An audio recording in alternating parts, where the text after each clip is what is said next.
Assalamualaikum warahmatullahi wabarakatuh. Perkenalkan nama saya Agatha Linda Yunindeka Sari dari kelas MN22L. Di sini saya akan menjelaskan tentang perjanjian kerja dan peraturan perusahaan. Yang pertama ada perjanjian kerja. Perjanjian kerja adalah suatu kesepakatan yang dibuat antara seorang pekerja dan pemberi pekerja atau pengusaha yang bersifat mengikat secara hukum, di mana pekerja berjanji untuk melakukan pekerjaan tertentu di bawah perintah dan tanggung jawab pengusaha. Dan sebagai imbalannya, pengusaha berjanji untuk memberikan upah atau bayaran kepada pekerja. Perjanjian kerja menjadi landasan utama dalam hubungan kerja yang menjelaskan hak dan kewajiban masing-masing pihak selama masa bekerja berlangsung. Perjanjian ini bisa dibuat secara tertulis ataupun lisan. Namun, untuk menjamin kepastian hukum, sangat disarankan agar dibuat dalam bentuk tertulis. Selanjutnya ada tujuan perjanjian. Yang pertama, menciptakan kepastian hukum. Perjanjian kerja memberikan landasan hukum yang sah atas hubungan kerja antara pekerja dan pengusaha, sesuai dengan Undang-Undang Nomor 13 Tahun 2003 dan peraturan ketenagakerjaan lainnya. Yang kedua, menjelaskan hak dan kewajiban. Apa saja yang berhak diterima oleh pekerja sebagai imbalan dan perlindungan atas kerjanya. Contohnya seperti upah atau gaji, waktu istirahat dan cuti tahunan serta tunjangan lainnya. Yang ketiga, mencegah dan menyelesaikan perselisihan. Perjanjian kerja dibuat untuk menghindari terjadinya konflik antara pekerja dan pengusaha. Jika terjadi masalah, isi perjanjian bisa dijadikan dasar untuk menyelesaikan secara adil dan sesuai hukum. Selanjutnya, melindungi kedua belah pihak. Perjanjian kerja dibuat untuk memberikan perlindungan hukum bagi pekerja dan pengusaha. Pekerja terlindungi dari hal-hal seperti pemecatan sepihak, tidak dibayar, atau kerja berlebihan. Sedangkan pengusaha terlindungi dari tindakan tidak disiplin, kebocoran rahasia perusahaan, atau karyawan yang tidak menjalankan tugasnya. Selanjutnya menjadi pedoman dalam hubungan kerja. Perjanjian kerja digunakan sebagai acuan atau dasar dalam menjalankan kerja antara pekerja dan pengusaha. Isi perjanjian membantu menjelaskan hak, kewajiban, aturan kerja, serta konsekuensi jika ada pelanggaran. Dengan adanya pedoman ini, kedua pihak bisa menjalankan hubungan kerja secara tertib dan menghindari kesalahpahaman di kemudian hari. Selanjutnya, menentukan jenis hubungan kerja. Perjanjian kerja membantu menjelaskan apakah hubungan kerja bersifat sementara atau tetap. Misalnya, apakah pekerja dipekerjakan dengan sistem perjanjian kerja waktu tertentu atau PKWT, ataupun perjanjian kerja waktu tidak tertentu atau PKWTT.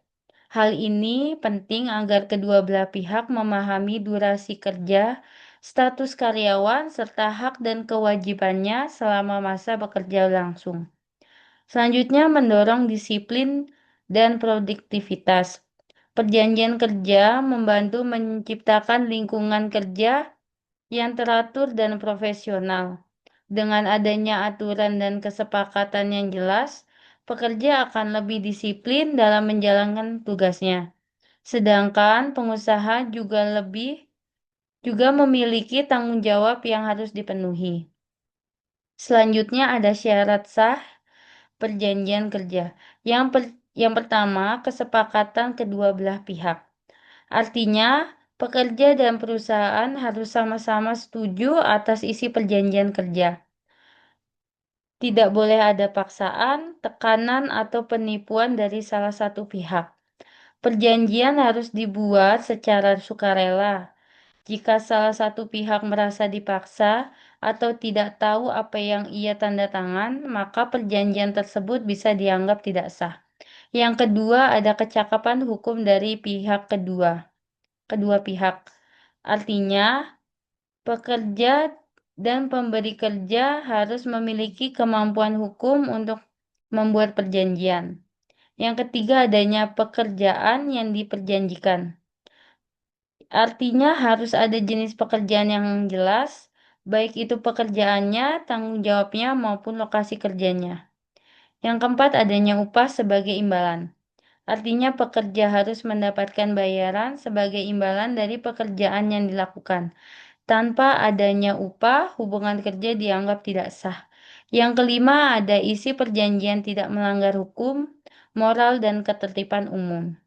Artinya, pekerjaan yang diperjanjikan tidak boleh bertentangan dengan hukum yang berlaku, norma kesusilaan, atau ketertiban masyarakat. Selanjutnya ada 3 karakter dalam ketentuan perundang-undangan. Yang pertama bersifat mengatur.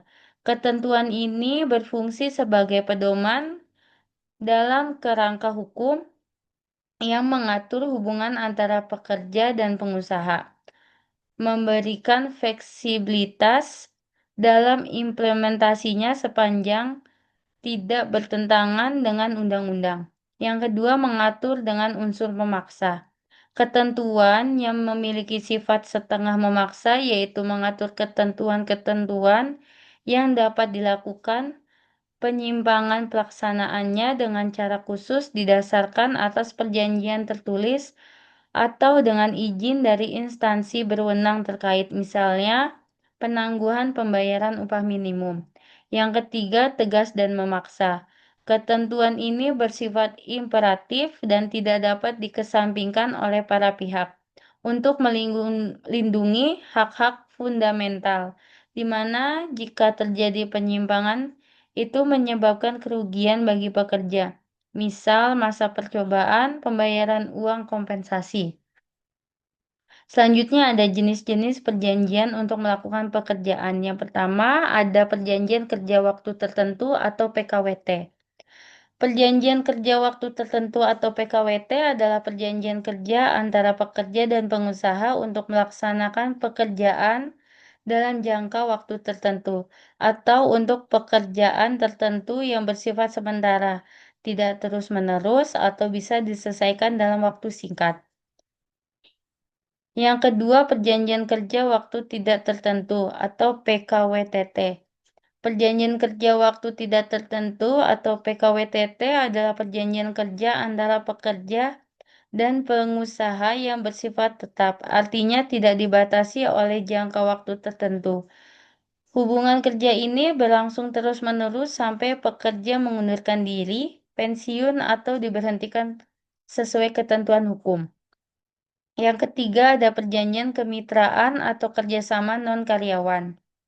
Perjanjian kemitraan atau kerjasama non-karyawan adalah bentuk kerja antara dua pihak yang bersifat kemitraan atau bukan hubungan atasan dan bawahan, di mana satu pihak tidak berstatus sebagai karyawan tetapi sebagai mitra usaha atau rekan bisnis. Selanjutnya ada sejarah hukum perjanjian kerja di Indonesia. Yang pertama, masa kolonial Belanda. Awal mula konsep pekerja di Indonesia sangat terikat dengan sistem kerja paksa, di mana masyarakat pribumi seringkali diposisikan sebagai budak untuk memenuhi kebutuhan perkebunan. Yang kedua, kemerdekaan dan ke era reformasi. Pasca kemerdekaan, Indonesia mulai membangun kerangka hukum ketenagakerjaan yang lebih berpihak pada pekerja, yang terus disempurnakan hingga era reformasi dengan Undang-Undang Ketenagakerjaan Nomor 13 Tahun 2003. Yang ketiga ada era liberalisme ekonomi. Meskipun terjadi perubahan, dominasi pengusaha asing tetap kuat, dengan sedikit perlindungan bagi pekerja yang masih berada dalam posisi rentan. Selanjutnya ada peraturan perusahaan. Peraturan perusahaan adalah peraturan tertulis yang dibuat secara sepihak oleh pengusaha untuk mengatur hak dan kewajiban antara pengusaha dan pekerja atau buruh dalam suatu hubungan kerja. Peraturan ini juga memuat tata tertib dan hal-hal yang berhubungan dengan ketenagakerjaan di lingkungan kerja seperti jam kerja, cuti, sanksi, hingga kesejahteraan karyawan. Dasar hukum peraturan perusahaan adalah Pasal 108 Undang-Undang Nomor 13 Tahun 2003 tentang Ketenagakerjaan. Tujuan dan fungsi peraturan perusahaan. Yang pertama ada tujuan peraturan perusahaan adalah untuk menciptakan ketertiban, memberikan kepastian hukum dan mengatur hubungan kerja yang adil antara pengusaha dan pekerja. Aturan ini membantu menjaga disiplin, melindungi hak dan kewajiban kedua belah pihak, serta mencegah terjadinya perselisihan. Yang kedua, ada fungsi peraturan perusahaan adalah sebagai pedoman kerja, alat kontrol manajemen, dasar menegakkan sanksi, serta pelengkap dari perjanjian kerja. Peraturan ini menjadi acuan dalam pelaksanaan pekerjaan dan menjadi hubungan kerja tetap harmonis. Selanjutnya ada substansi pokok peraturan perusahaan. Peraturan perusahaan merupakan pedoman resmi yang mengatur hubungan kerja antara pengusaha dan pekerja agar sah dan berfungsi optimal. Peraturan ini harus memuat substansi pokok yang ditentukan oleh peraturan perundang-undangan ketenagakerjaan. Yang pertama ada hak dan kewajiban pengusaha. Mengatur hal-hal yang menjadi tanggung jawab dan hak pengusaha selama hubungan kerja berlangsung seperti menyediakan lingkungan kerja yang aman dan membayar upah tepat waktu. Yang kedua ada hak dan kewajiban pekerja. Memuat kewajiban pekerja untuk melaksanakan tugas sesuai perjanjian kerja, mematuhi aturan perusahaan, serta hak-hak seperti mendapatkan upah, cuti, dan jaminan sosial. Yang ketiga ada syarat kerja. Meliputi ketentuan jam kerja, waktu istirahat, hari libur, upah, lembur, cuti tahunan, cuti sakit, dan bentuk fasilitas kerja lainnya. Yang keempat ada tata tertib perusahaan, berisi aturan kedisiplinan dan etika kerja yang harus dipatuhi oleh seluruh karyawan, seperti larangan terlambat, kewajiban menegakkan seragam, dan menjaga nama baik perusahaan. Yang kelima ada sanksi dan atau hukuman disiplin, mengatur bentuk dan tingkat sanksi atas pelanggaran yang dilakukan oleh pekerja, seperti teguran lisan, tertulis, skorsing, hingga pemutusan hubungan kerja atau PHK.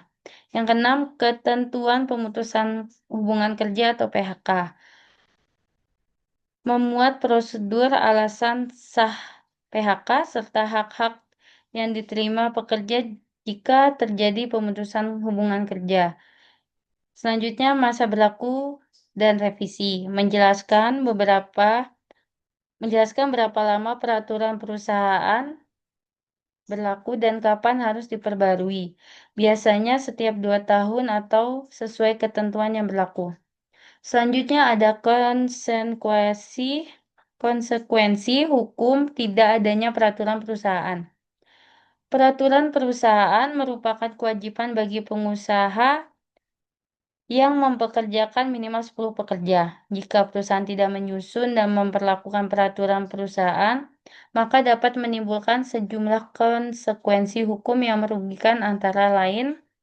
Yang pertama, melanggar ketentuan hukum ketenagakerjaan. Ketidakadilan peraturan perusahaan melanggar pasal 108 Undang-Undang Nomor 13 Tahun 2003 tentang Ketenagakerjaan yang mewajibkan perusahaan memiliki peraturan tertulis untuk mengatur hubungan kerja. Yang kedua, dikenakan sanksi administratif. Pengusaha dapat dikenakan sanksi administratif oleh instansi ketenagakerjaan berupa teguran, denda, atau pembekuan kegiatan usaha tertentu jika tidak menyusun peraturan perusahaan sesuai ketentuan. Yang ketiga, kesulitan dalam menangani perselisihan. Tanpa peraturan tertulis, perusahaan akan kesulitan menyelesaikan konflik atau pelanggaran disiplin karena tidak ada dasar aturan yang dapat dijadikan pedoman. Yang keempat, tidak ada kepastian hukum dalam hubungan kerja. Pekerja tidak memiliki kepastian mengenai hak dan kewajiban mereka, yang memicu ketidakpuasan dan meningkatkan risiko perselisihan hubungan industrial. Yang kelima, pengawasan dari Dinas Ketenagakerjaan. Perusahaan dapat mendapat teguran atau inspeksi dari pengawas ketenagakerjaan jika diketahui tidak memiliki peraturan resmi.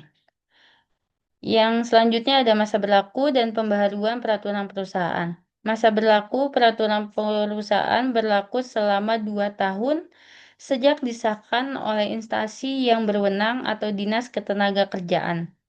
Selama masa berlakunya, peraturan tersebut menjadi acuan dalam pelaksanaan hubungan kerja antara pengusaha dan pekerja. Yang kedua ada pembaruan peraturan perusahaan. Setelah 2 tahun, perusahaan wajib memperbarui peraturan perusahaan. Pembaharuan dilakukan dengan menyesuaikan perubahan ketentuan hukum yang berlaku, kondisi perusahaan, dan kebutuhan pekerja. Proses pembaruan ini harus kembali melalui pengesahan dari instansi ketenagakerjaan.